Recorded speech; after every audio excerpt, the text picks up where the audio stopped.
السلام علیکم۔ بسم اللہ الرحمن الرحیم۔ نحمدہ و نصلی علی رسولہ الکریم۔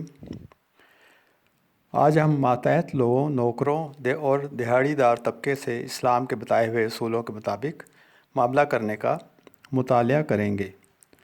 اس سلسلے میں رسول اللہ صلی اللہ علیہ وسلم کی صحیح حدیث بیان کی جاتی ہے، جو کہ ترمذی، ابو داؤد اور احمد میں درج ہے۔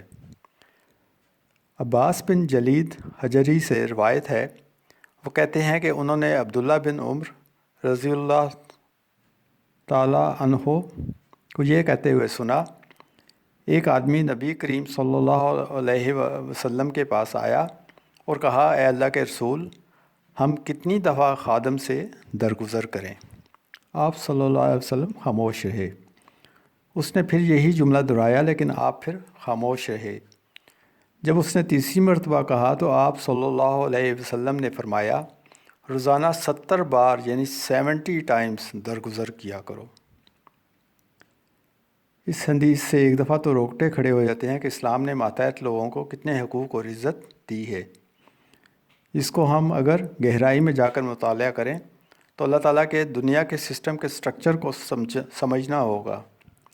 سورہ فرقان کی آیت 20 میں اللہ تعالیٰ نے فرمایا، وَجَعَلْنَا بَعْضَكُمْ لِبَعْضٍ فِتْنَةً، اور ہم نے تم لوگوں کو ایک دوسرے کے لیے آزمائش کا ذریعہ بنا دیا۔ دراصل ہم سب لوگوں کے سٹیٹس کی مثال ایک ڈرامے میں 1 گھنٹے کے لیے تشکیل دیے گئے کرداروں کی مانند ہے، جس میں سب کچھ عارضی ہوتا ہے۔ کسی کو بادشاہ کا کردار 1 گھنٹے کے لیے دے دیا جاتا ہے تو کسی کو چپڑاسی کا کردار 1 گھنٹے کے لیے دے دیا جاتا ہے۔ اسی طرح اللہ تعالیٰ نے تمام انسانوں کو ایک جیسا بنایا، البتہ ہر ایک کو اس کی عمر کے مطابق ایک کردار دے دیا اور کردار کے لیے ضروری لوازمات فراہم کر دیے۔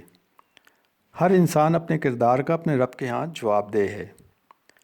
اب آتے ہیں کرداروں کی عملی شکل کی طرف۔ تو کسی حکمران کو دیکھیے کہ اس کی طرز حکومت سے لاکھوں کروڑوں لوگ متاثر ہوتے ہیں۔ اس حکمران کا جواب دہی کا سکوپ کروڑوں لوگوں پر محیط ہے، جو کہ قیامت کے دن اس کے لیے جسٹیفائی کرنا انتہائی مشکل ہو جائے گا۔ دوسری طرف ایک عام آدمی کا واسطہ زندگی میں دسیوں یا سینکڑوں لوگوں سے ہوتا ہے، جو اللہ کے ہاں جواب دہی کے لحاظ سے حکمران کی نسبت کم مشکل ہے۔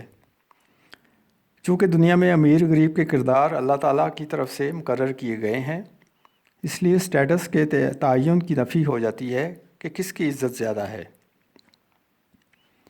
اللہ تعالیٰ کے پیدا کردہ تمام انسانوں کی عزت ایک جیسی ہے۔ اس تناظر میں حدیث کو پرکھیں تو غلطی پر ماتحت کو ڈانٹ ڈپٹ نہ کرنے کی وجہ سمجھ آ جاتی ہے۔ اللہ تعالیٰ نے آپ کے ماتحت کو صلاحیتیں ہی اسی لحاظ سے ڈیزائن کی ہیں کہ وہ غلطی کرے گا۔ اگر آپ کے ماتحت کو اعلیٰ پائے کا ذہن عطا کر دیا جاتا تو دنیا کا نظام کیسے چلتا؟ تو یہ دنیا میں امیر غریب کی تقسیم اللہ تعالیٰ کی طرف سے دنیا کے نظام کو چلانے کے لیے عالمگیر مصلحت کا تقاضا ہے۔ اسلام نے معاشرے میں امن و سکون کا ماحول قائم کرنے کے لیے طبقاتی نفرت کی بیخ کنی کی اور آجر و اجیر، آقا و غلام، حاکم و محکوم کو ایک دوسرے کا بھائی و ہمگسار اور ہمدرد قرار دیا۔ حسن اخلاق اور احترام انسانیت کا ماحول عام ہو جائے اور ہر کوئی اپنی صلاحیتوں کو اللہ تعالیٰ کی عطا سمجھ کر اس کا شکریہ ادا کرے تو غریب کو اپنی غربت میں، امیر کو اپنی امیری میں، غلام کو اپنی غلامی میں، آقا کو اپنی آقائی میں، عوام کو اپنی ماتحتی میں اور حکمران کو اپنی حکمرانی میں زندگی کا حقیقی لطف محسوس ہوگا۔ اللہ تعالیٰ سے دعا ہے کہ ہمیں اپنے رب کی پہچان اور مخلوق کی پہچان سے آشنا کر دے۔ آمین۔ صدق اللہ العظیم۔